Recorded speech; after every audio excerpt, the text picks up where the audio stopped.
करूया प्रीती, केवढी तयारी दिसते तुझी, हो पदार्थ आहेत. हे बघ, आज आपण एक इंटरेस्टिंग हे करूया. आता नवरात्र सुरू होतील, उपवास आले, म्हणजे कालच आमच्याकडे घडलेला प्रसंग आहे. आता साराची एक्झाम पुढच्या आठवड्यात संपतीये, तर ती म्हणे मम्मा मस्तपैकी आपण काहीतरी आता प्लॅन करूया, परीक्षा संपतीये तर. म्हणलं मग नाही ग राणी, आता नवरात्र सुरू होत आहेत, उपवास असतील आता. बरोबर. तिचा मूड गेला आणि मग ब्लॉग मध्ये माझ्या मी 8-10 वर्षापूर्वी एक उपवासाचे सिझलर्स अशी रेसिपी केली होती. वाव. तर आता मी खरं ऍक्च्युली विसरले होते, पण मी म्हटलं चल या निमित्ताने ट्राय करून बघूया आणि आपल्या सगळ्या व्ह्युअर्सना पण दाखवूया, म्हणजे यावेळेस सगळ्यांचंच नवरात्र एकदम झकास जाईल. येस. पण प्रीती, तू म्हणालीस उपवासाचे सिझलर्स, म्हणजे मग नक्की त्याच्यात काय काय येईल, किंवा त्याच्यात ते आपण काय काय बरेच पदार्थ असतात सिझलर्स मध्ये? हो हो, हे बघ, आता जनरली सिझलर्स मध्ये काय असतं, एक पॅटी असते हा, आणि राईस किंवा नूडल्स असतात हा, आणि त्याच्याबरोबर भाज्या आणि फ्रेंच फ्राईज वगैरे हे असतं, आणि त्याचा जो सिझलर आपण मागू त्याचा टिपिकल सॉस असतो. ओके, तर आता ह्या सिझलरसाठी मी कसं केलंय, उपवासाच्या सिझलरसाठी जी पॅटी असते म्हणजे टिक्की, तर ती मी रताळ्याची टिक्की केली आहे, उपवासाला चालेल. ओके, आणि मग त्याच्यानंतर राईस असतो, तर भात आपण खाऊ शकत नाही, पण राईसच्या ऐवजी भगर, म्हणजे त्याला काही जण वरीचे तांदूळ म्हणतात, भगर केलेली आहे, हा, फोडणीची भगर. आणि जे फ्रेंच फ्राईज असतात त्याला तर मैदा लावलेला असतो, ते आपल्या उपवासाला चालत नाही, त्यामुळे बटाट्याचे जे आपण वेजेस करतो त्याप्रमाणे तळून घ्यायचे. आणि सॉस, सिझलरचा सॉस, त्याच्यासाठी आपली दाण्याची आमटी करायची. एकदम परफेक्ट जमलंय, हा, करूनच बघूयात आता. येस, मी सांगू तुला आता इन्ग्रेडियंट्स आधी. पहिल्यांदा सगळ्यात आधी भगर 1 वाटी घेतलीये, म्हणजे काही जण त्याला वरीचे तांदूळ पण म्हणतात. 2 वाट्या दाण्याचं कूट, आलं, 10 ते 12 मिरच्या, हे सगळं मी पूर्ण सिझलरसाठी सांगते. 4-5 चमचे जिरे, आणि एक साधारणतः एक बटाटा घेऊन त्याचे असे वेजेस सारखे कट करून ठेवलेले, शिंगाड्याचं पीठ, केळ्याचे चिप्स, लिंबू, आणि हे आमसूल आहे ते 3 ते 4 लागते. आणि इथे हे मी रताळं 2 मोठे रताळे घेऊन उकडून खिसून ठेवलेले, आणि तूप. आता हे मी पूर्ण सिझलरसाठी सांगितलेलं आहे. आता जसजसं आपण करत जाऊ तसं त्याचं त्या पदार्थाला लागणारं प्रमाण मी सांगत. आता 10 ते 12 मिरच्या, हे एवढं आलं, आणि 4 ते 5 चमचे जिरे, हे सगळं एकत्र मी मिक्सरला वाटून घेते, म्हणजे ते पूर्ण आपल्या सिझलरसाठी ती पेस्ट होऊन जाईल. आता आपली भगरीची सगळी तयारी झालेली आहे. भगर आणि मगाशी सांगितल्याप्रमाणे मिरची, आलं आणि जिरे वाटून घेतलेले, तूप आहे, आणि मगाशच्या इन्ग्रेडियंट्समध्ये सांगायचं राहिलं म्हणजे मीठ आणि साखर. इथे मी सेंधव मीठ घेतलेलं आहे. इथे मी माझा छोटा कुकर घेतलेला आहे, तुम्ही कढईतही करू शकता. तर त्याच्यात मी 2 चमचे तूप घालून घेते. आता तूप चांगलं तापलेलं आहे, त्याच्यात मी 1 चमचाभर आलं, मिरची आणि जिऱ्याची पेस्ट घेते. आता त्यात आपण ही आपली वाटीभर भगर घ्यायची आणि छान परतून घ्यायची. तर ही भगर जी तू म्हणालीस ना, आपल्याकडे तांदळाचे कसे 2 प्रकार येतात, एक पॉलिश राईस आणि दुसरा हातसडीचा. हो हो, तसं भगरीमध्ये सुद्धा जी एक ब्राऊन भगर असते ना, ती जास्ती चांगली असते, कारण का त्याच्यात फायबरचं पर्सेंटेज जास्ती असतं. हो, अच्छा. आता हे छान आपण खमंग परतून घेऊया. आता छान आपण परतून झालेलं आहे. ह्यात ना मी आता मीठ टाकते, आणि अगदी चवीपुरती साखर, हे ऑप्शनल आहे.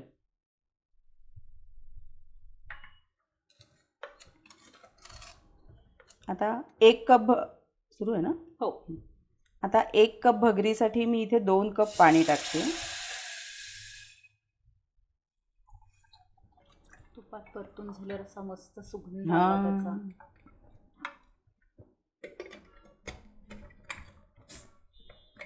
आता ह्याच्यात चांगल्या 2 ते 3 शिट्ट्या होऊ द्यायच्या.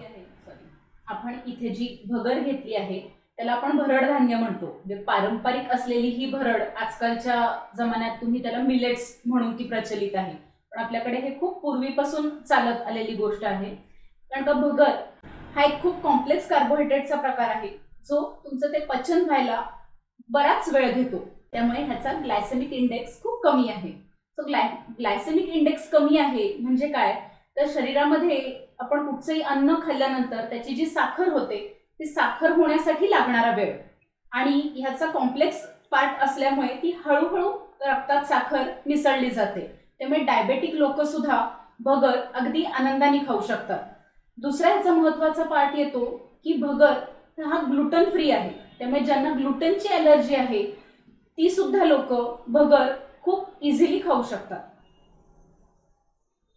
आता भगर आपलं शिट्टी होतीये तोपर्यंत आपण दाण्याच्या आमटीची तयारी करू. त्याच्यासाठी आपल्याला लागेल अर्धी वाटी दाण्याचं कूट, 2 ते 3 आमसूल, आणि ही आता आलं मिरची जिऱ्याची पेस्ट, तूप 2 चमचे, मीठ आणि साखर चवीप्रमाणे. हे कढई तापली आहे चांगली, तर मी थोडंसं हळू करते. ह्याच्यात 2 चमचे तूप गरम झाल्यावर 1 चमचा पेस्ट टाकली आहे मी. हे पेस्टचा थोडा कच्चेपणा गेला त्यात मी अर्धा वाटी दाण्याचं कूट टाकलं.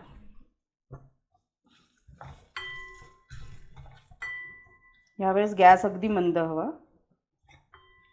आता ह्यात मीठ, साखर, आमसूल टाकलंय त्यामुळे आंबटपणा त्याचा बॅलन्स करायला साखर.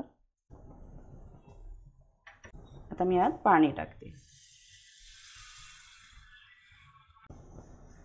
बघा आता मी साधारणतः आपल्या अर्ध्या वाटीला 1 वाटी पाणी घेतलेलं आहे. आणि मग आता आपण ह्याच्यात 2 ते 3 आमसूल घालूया आणि हे छान उकळवूया. आता बघ मानसी, ह्याच्यात मी आज आपल्याला दाण्याची आमटी करायची होती ना, तर दाण्याचा कूट करताना सालं नाही घेतली. म्हणजे आपण भुरक्यात जसं मी म्हटलं ना, मी सालासकटच घेते.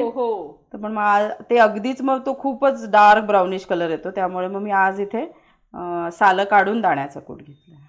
हो, त्यामुळे त्याचा रंग पण छान दिसतोय. हां, रेडी. आता इथे जे आपण दाणे वापरलेत, दाण्यामध्ये तर प्रोटीन असतं हे तर आपल्याला सगळ्यांनाच प्रचलित आहे, किंवा नट्स म्हटलं की त्याच्यात व्हिटॅमिन ई तर आलंच. पण दाण्याचा एक महत्वाचा गुणधर्म म्हणजे त्याच्यामध्ये एचडीएल कोलेस्ट्रॉल, जे चांगल्या प्रकारचं कोलेस्ट्रॉल म्हणतो आपण, जे आपल्या बॉडीमध्ये तयार होतं, ते वाढवण्यासाठी हे दाण्याचा कूट खूप मदत करतं. आणि त्याच्यामुळे साईड बाय साईड जे आपण बॅड कोलेस्ट्रॉल म्हणतो, जे एलडीएल कोलेस्ट्रॉल, ते कमी होण्यास मदत होते. आणि एलडीएल कोलेस्ट्रॉल कमी झाल्यामुळे मग हे आपले ब्लड प्रेशर किंवा हार्ट प्रॉब्लेम हे जे सगळे असतात ते साहजिकच त्याच्यामुळे कमी होतात. त्यामुळे दाण्याचा कूट हा आपल्या शरीरासाठी उपयोगी आहे, पण जर तुम्ही तो योग्य प्रमाणात खाल्ला तरच. आता ही तयार झाली आमटी.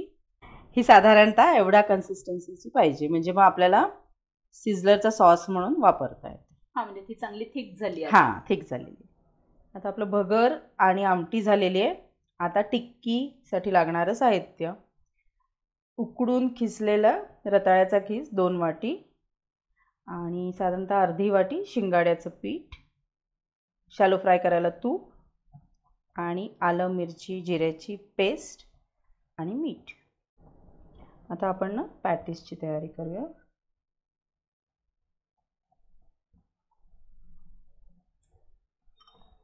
हायजीनसाठी हे खूप बरोबर आहे की हातातली अंगठी तू काढली. आता यात ना मी ही पेस्ट टाकते. आता मी साधारणतः 1.5 चमचा घेतली, पण हे प्रत्येकाच्या आवडीनुसार आहे. म्हणजे खूप तिखट जास्त पाहिजे असेल तर जास्त, आणि अगदीच मुलांसाठी करत असाल तर अगदी थोडी चवीपुरती घातली तरी चालेल. आता मी मीठ घालते.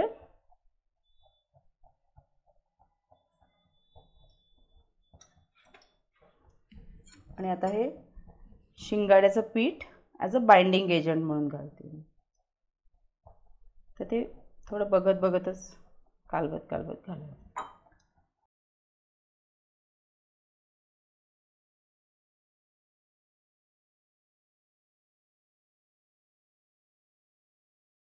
प्रीतीने वापरलेले हे दोन्ही पदार्थ रताळ आणि शिंगाडा, यातलं जे रताळ आहे तर हे कॉम्प्लेक्स कार्बोहायड्रेट रताळ्यामध्ये असतं, त्यामुळे ह्याचा ग्लायसेमिक इंडेक्स जो आहे तो बऱ्यापैकी कमी आहे. त्यामुळे आपण डायबेटिक लोकांना रताळ अगदी बिनधास्त वापरू शकतो.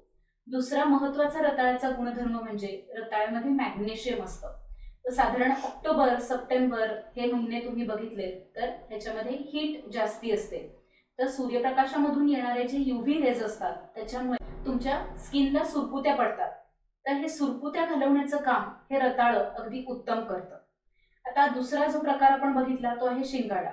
तर रताळ आणि शिंगाडा या दोघांमध्येही पोटॅशियम जास्ती असतं आणि हे पोटॅशियम जास्ती असल्या कारणाने ते तुमच्या बॉडीमधली प्रत्येक सेल अलाइव्ह ठेवण्याचं काम करतं. शिवाय तुमच्या शरीरातलं जे सोडियम लेवल आहे ती कंट्रोल करायचं काम सुद्धा रताळ आणि शिंगाडं हे दोन्ही करू शकतात. आपण शिंगाडा जो बघितला त्याला आपण वॉटर चेस्टनट असंही म्हणतो. जो फ्रेश शिंगाडा असतो त्याच्यामध्ये पाण्याचं पर्सेंटेज खूप जास्ती असतं आणि इथे आपण पीठ वापरलेलं आहे. तर आपल्या शरीरातला जो इलेक्ट्रोलाइट बॅलन्स आहे तो हे शिंगाड्याचं पीठ अगदी व्यवस्थित बॅलन्स करतो. हे असं छान आता आपलं ह्याचं तयार झालेलं आहे पॅटीसाठी. आता साधारणतः आपण एरवी छोटे छोटे पॅटी तयार करतो, पण म्हणजे टिक्की म्हणून करतो तेव्हा. पण आता आपल्याला सिझलरसाठी करायचं आहे, त्यामुळे हे साधारणतः थोडंसं या शेपचं साईजचं पाहिजे. म्हणजे पॅटीपेक्षा थोडंसं मोठं. हां,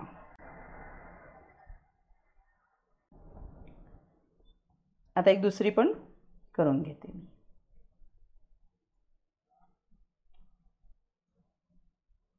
छोट्या मुलांसाठी करत असेल तर आपण हार्ट शेपच्या कटरनी किंवा अजून कुठल्या कटरनी ही टिक्की तयार करू घेऊ शकतो.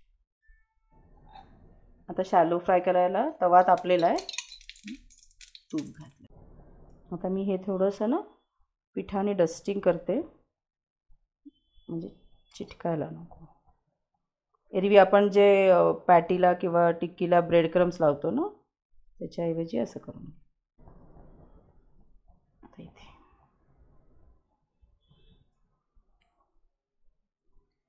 आता आपण हे शॅलो फ्राय करून घेऊया. एका साईडने झालेलं आहे, खरपूस झाले, एकदम मस्त रंग आलाय. पॅटी तयार.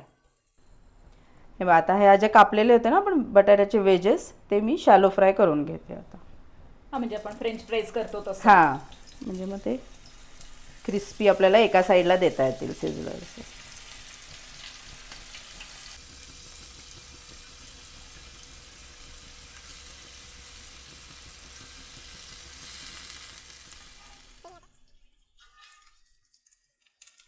आता दोन्ही बाजूनी छान खरपूस झालेलं आहे, आपण काढून घेऊया.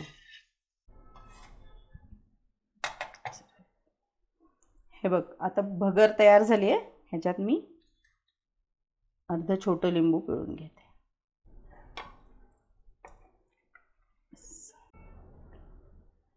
आता हे ना तिकडे अरेंज करायला भगरीची मूद करून घेते.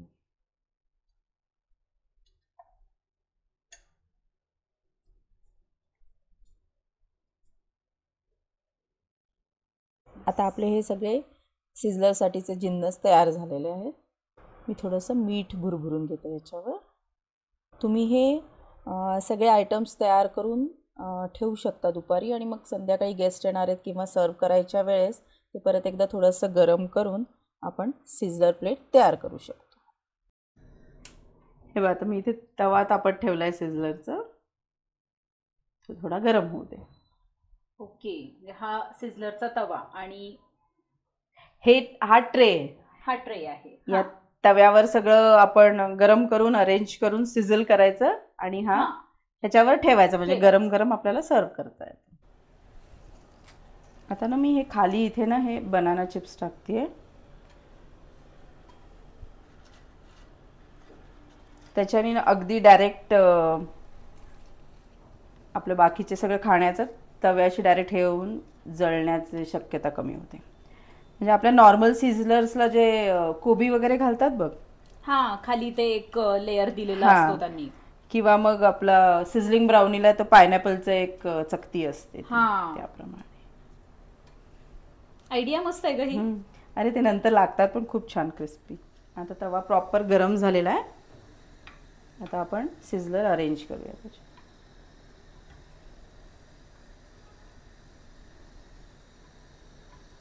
हे मध्ये पॅटी ठेवलं.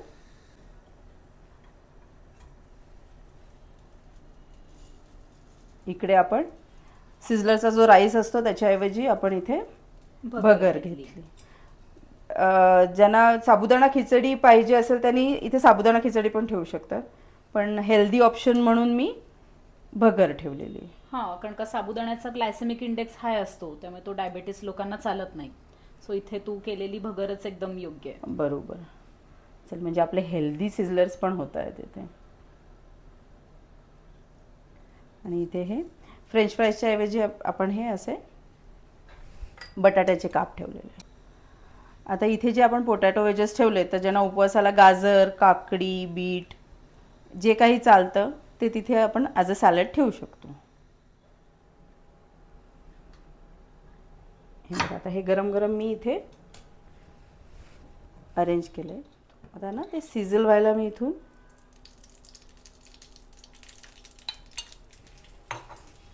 तूप टाकते.